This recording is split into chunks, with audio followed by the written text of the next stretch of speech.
प्रज्ञा, नमस्कार।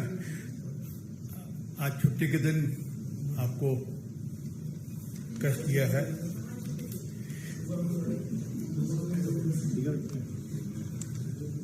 अनुराग जी एक विशेष विषय पर आपसे कुछ जानकारियां शेयर करना चाहते हैं। कुछ लोग यहाँ पर दिल्ली में आकर बैठे हैं, उनके विषय में अनुराग जी अपनी बात आपके समक्ष रखेंगे। अनुराग ठाकुर जी। धन्यवाद आरपी सिंह जी। नमस्कार मित्रों। कोयला घोटाला, शारदा घोटाला, टीचर भर्ती घोटाला, गो तस्करी घोटाला, पीएम आवास घोटाला, रोज वैली घोटाला, अम्फान राहत घोटाला, घोटाले पे घोटाला। ये बहुत सारे राज्यों की बात नहीं, मैं एक ही राज्य की बात कर रहा हूं, पश्चिम बंगाल की। तृणमूल कांग्रेस की सरकार में एक के बाद दूसरा घोटाला सबके सामने आया। आपने 3 फरवरी 2019 को देखा होगा, जब पश्चिम बंगाल की मुख्यमंत्री जांच में अभियान पैदा करने के लिए खुद धरने पर बैठ जाती हैं। और आज 2 अक्टूबर 2023 को एक भ्रष्ट सांसद जो गंभीर आरोपों से घिरे हुए हैं, उनकी नेतृत्व में हवाई जहाज से अपने कुछ नेताओं को उस भ्रष्टाचार के मामलों को दबाने के लिए और ध्यान भटकाने के लिए, उसको अलग विषय बनाने के लिए देश की राजधानी दिल्ली भेजती है।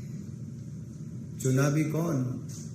जो स्वयं ईडी के दफ्तर के चक्कर काट रहा है, जो गंभीर भ्रष्टाचार के आरोपों में घिरा हुआ है।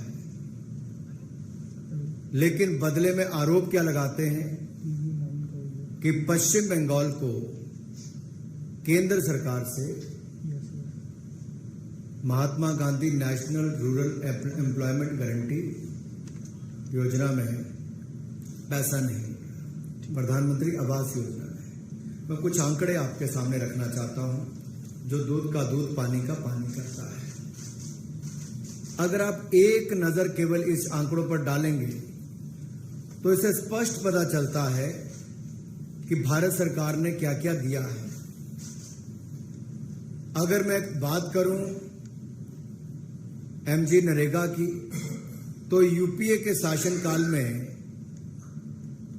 14,985 करोड़ रुपए मिले और एनडीए की सरकार में 54,150 करोड़ रुपए 2021 में। इसी तरह से ही प्रधानमंत्री आवास योजना में यूपीए के समय 4,466 करोड़ रुपए मिले, तो एनडीए के समय 30,000 करोड़ रुपए, लगभग 7 गुना से ज्यादा। अगर एनआरएलएम की मैं बात करूं, बैंक लिंकेज की, नेशनल लाइवलीहुड मिशन की, तो मात्र 626 करोड़ रुपए मिले थे यूपीए के समय। आज 74,034 करोड़ रुपए मिले, 12 गुना से ज्यादा। एनआरएलएम की बात करूं मैं, आरएफ और सीआईएफ की, तो यूपीए के समय मात्र 23 करोड़ रुपए मिले थे, अब 3,735 करोड़ रुपए मिले, 13 गुना से ज्यादा। इसी तरह से ही अगर वित्त आयोग की राशि की बात करूं तो 3,270 करोड़ रुपया यूपीए के समय मिला और एनडीए के समय 25,000 करोड़ रुपए के लगभग 8 गुना ज्यादा है।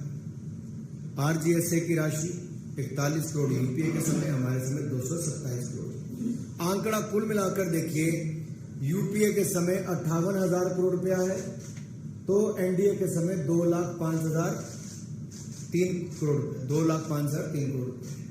ये अपने आप में दिखाता है कि केंद्र सरकार से कोई कमी पश्चिम बंगाल के विकास के लिए नहीं रखी गई। लेकिन ऐसा क्या हुआ कि ममता बनर्जी जी को अपने कुछ भ्रष्ट सांसद और कुछ ऐसे नेताओं को भेजना पड़ा जो भ्रष्टाचार जमीन पर चल रहा है उसके ऊपर पश्चिम बंगाल में कार्रवाई नहीं हुई, लेकिन उस पर लीपापोती करने के लिए अपने कुछ नेताओं को यहां पर भेजा है। मैं थोड़ा सा विस्तार में इसके आपके बताना चाहूंगा। एक सेंट्रल टीम के द्वारा एक इंक्वायरी की गई 22 जनवरी 2019 से लेकर 24 जनवरी 2019 तक 2-3 दिन की गई, और 6 ग्राम पंचायतों में 4 ब्लॉक जिसके आते हैं, ये वर्धमान पूर्व में हुई, और 7 ग्राम पंचायत और 3 ब्लॉक में हुगली डिस्ट्रिक्ट में हुई। यहां से 4 करोड़ 84 लाख की रिकवरी हुई। फिर एक और टीम का गठन किया गया, ये सेंट्रल टीम थी। फिर ये 13 सितंबर 2021 को गई और 17 सितंबर 2021 तक इसने इंक्वायरी की, और इसी तरह की इसकी ऑब्जर्वेशन एक बार फिर आई। अब इसमें क्या ऑब्जर्वेशन आई? बड़े काम को छोटे छोटे में बांट के इस तरह से खेल खेला गया कि नीचे तक जानकारी ना हो। फिर क्या था, जो एग्जिस्टिंग काम थे, जो काम हुए थे पहले, तालाब पहले था, सड़क पहले थी, उसी कोई नया काम दिखाकर महात्मा गांधी जी के नाम से जो योजना है उसमें भी घोटाला कर लिया ममता जी के। आज गांधी जयंती पर बता रहा, और गांधी जी की समाधि पर भतीजे को भेजा था, और देखिए कैसे समय जिस योजना पर इतना पैसा खाया गया, सड़क तालाब ये दिखाए गए जो कभी बने नहीं, जो पहले से ही थे, उसके नाम पर पैसे खा गए। मालदा डिस्ट्रिक्ट में छोटी नदियों से गाद निकालने के नाम पे पैसे खा गए, और जहां कंटीली तार लगानी या बाढ़ लगाने की अनुमति नहीं होती वो भी काम इसमें करके अपने काम चल दिए। फिर एक चाय बागान के लिए, ऐसे चाय बागानों के लिए रास्ते बनाने का काम, जहां के लिए प्राइवेट किसी कंपनी को आप ये लाभ नहीं दे सकते, आपने वहां पे लाभ दिया और अपनी जेब में पैसा डाला। फिर नदी के तटबंध करने के लिए, तटीयकरण के लिए काम तो दिखाया गया, रेत की थैलियां वहां पर पाई गई। ऐसे अनेकों काम जिनकी अनुमति नहीं थी वो इसमें दिखाए गए, और कैसे पैसों का हेरफेर हुआ, किसके खाते में गए, इसके ऊपर एक एक्शन टेकन रिपोर्ट केंद्र सरकार ने राज्य को कहा कि आप उचित कार्रवाई करें और केंद्र को जानकारी दें। और जो इंक्वायरी रिपोर्ट हमने दी थी 6 मार्च 2019 को, और राज्य सरकार ने 3 महीने के बाद 19 जून को उसके ऊपर अपनी एक रिपोर्ट दी। उसमें कुछ नहीं कहा, केवल ये कह दिया कि इसके ऊपर ये कदम उठाने चाहिए, कदम उठाए नहीं, उठाने की बात कही। हमने फिर कहा कि गैर इजाजत के जो काम हुए उसके ऊपर कार्रवाई कीजिए। एक के बाद दूसरा कॉम्प्रिहेंसिव एटीआर उनको देने के लिए कहा गया, लेकिन राज्य की सरकार ने कुछ नहीं किया।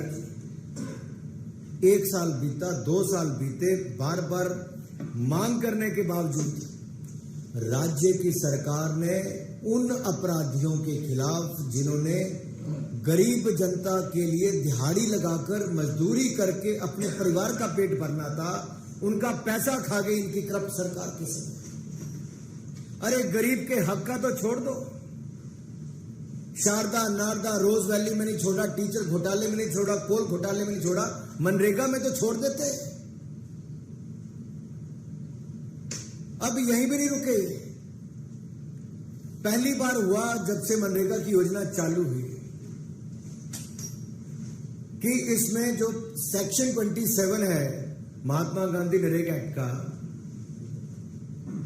उसके अंतर्गत कार्रवाई की गई और उनको पैसा रोका गया। जब देखा कि 2-2 साल बीत जाते हैं, पश्चिम बंगाल की सरकार कोई कदम नहीं उठाती है, तब जाकर ये कदम उठाने पड़ते हैं। लेकिन गरीबों का केवल मनरेगा का पैसा ही नहीं खाया, गरीबों का आवास भी, जिसके पास 2 मंजिल का घर, 3 मंजिल का घर, उसके नाम पर घर अलॉट कर दिए।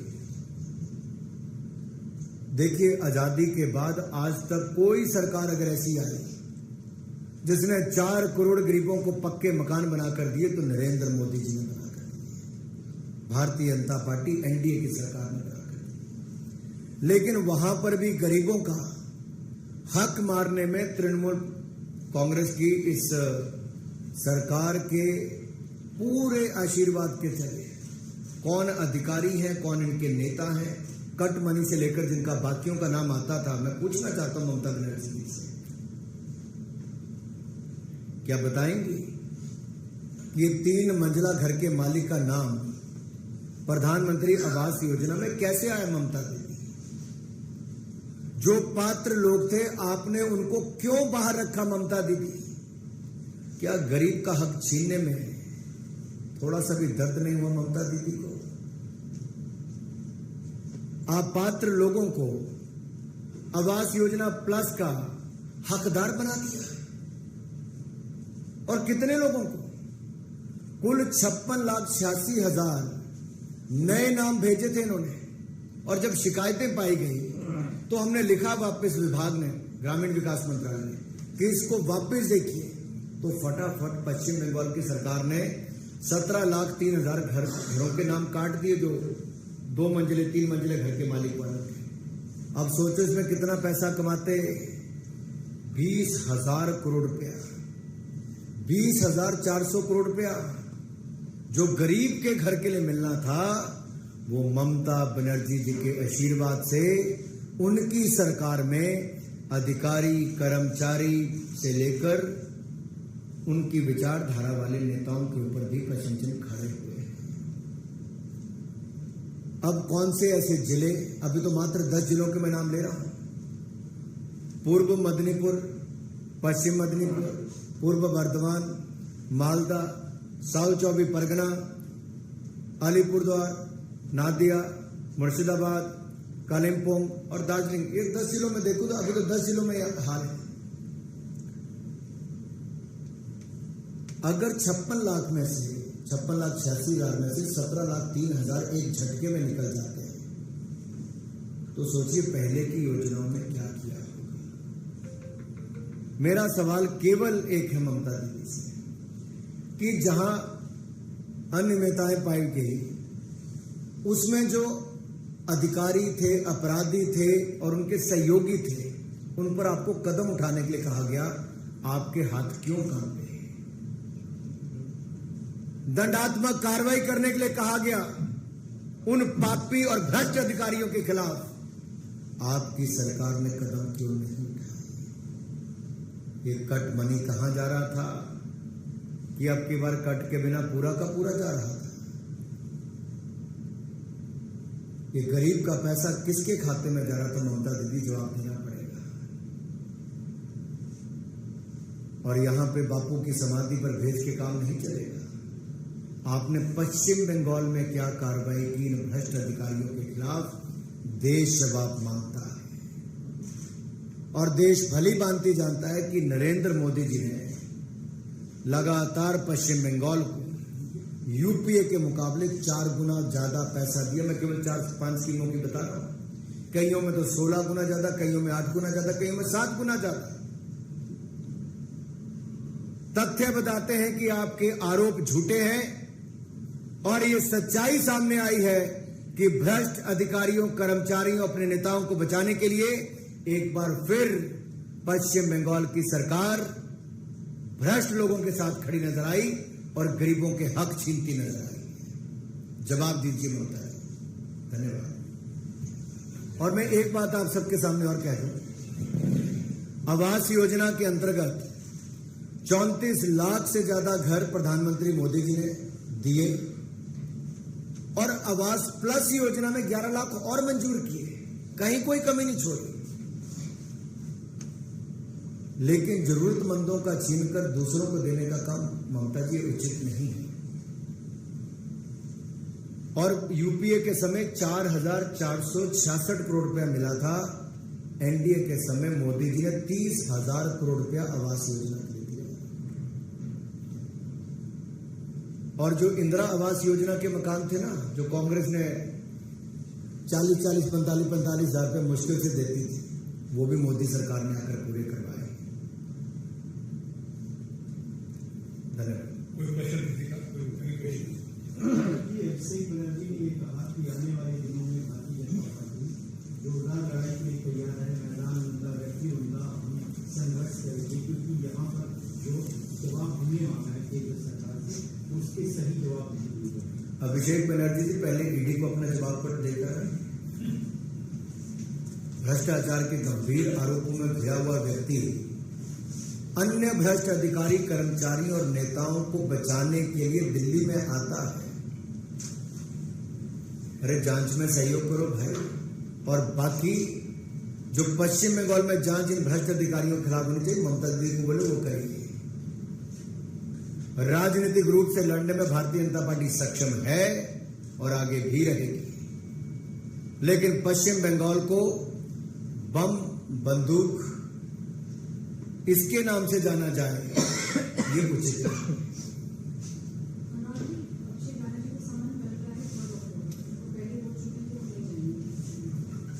मेरा इतना ही अनुरोध उनसे रहेगा, अगर आप ईमानदार हैं, आपने कुछ गलत नहीं किया तो डरते क्यों?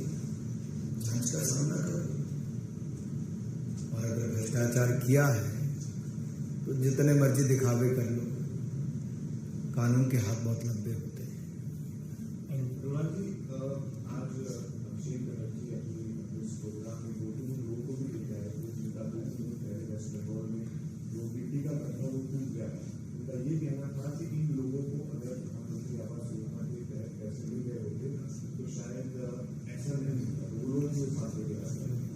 मैं पूछना चाहता हूं, जितनी योजनाओं के पैसे पश्चिम बंगाल को मिले, सबसे पीछे रहने वाले राज्यों में से पश्चिम बंगाल है, जहां पर योजनाएं पूरी नहीं होती। चाहे जल जीवन मिशन के आंकड़े उठाइए, बाकियों के उठाइए, छोटे छोटे पहाड़ी राज्यों तक ने जो काम पूरा कर लिया, आज तक वो पश्चिम बंगाल एक जिले में नहीं कर पाए। राज्य तो छोड़िए, क्या हालत कर दी है पश्चिम बंगाल की। अरे 2 गरीब मेरे भाइयों बहनों को लेकर आए, मैं पूछता हूं, शर्म आनी चाहिए लोगों को। ये जो फर्जी आंकड़े 17 लाख घरों के डाले गए थे, जो 2 मंजिला 3 मंजिला घरों के मालिक हैं, तो क्या अभिषेक बनर्जी और ममता दी, क्या इन 2 भाई बहनों के नाम उसमें थे कि नहीं थे?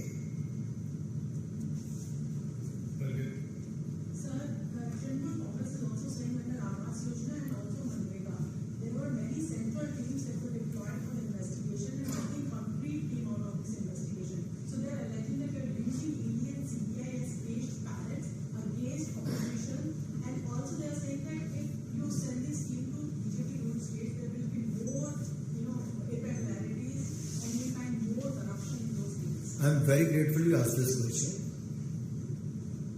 Let me first say, time and again it was reminded to them, a report has been submitted to them, and they were asked for an action taken report within a stipulated time frame.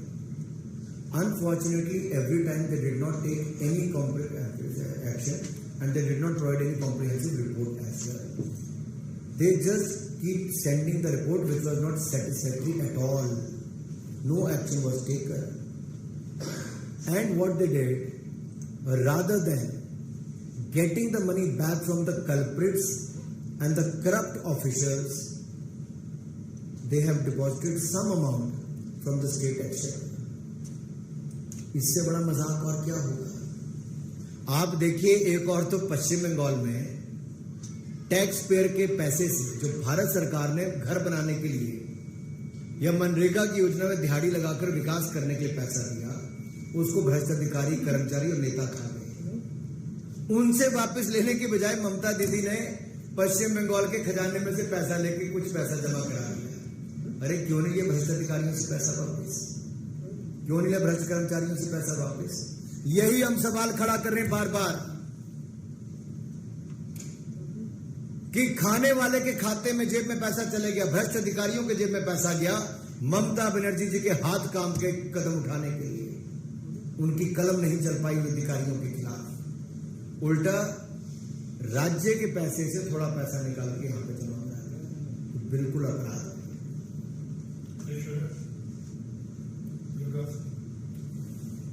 बहुत बहुत आपने सवाल पूछा पश्चिम बंगाल को लेकर, मैंने सबके उत्तर दिए। अलग विषय है, इसकी पूरी डिटेल रिपोर्ट पढ़ेंगे क्योंकि आज ही जारी हुई है, और रिपोर्ट पढ़ने के बाद एक बार फिर पीसी करेंगे। धन्यवाद।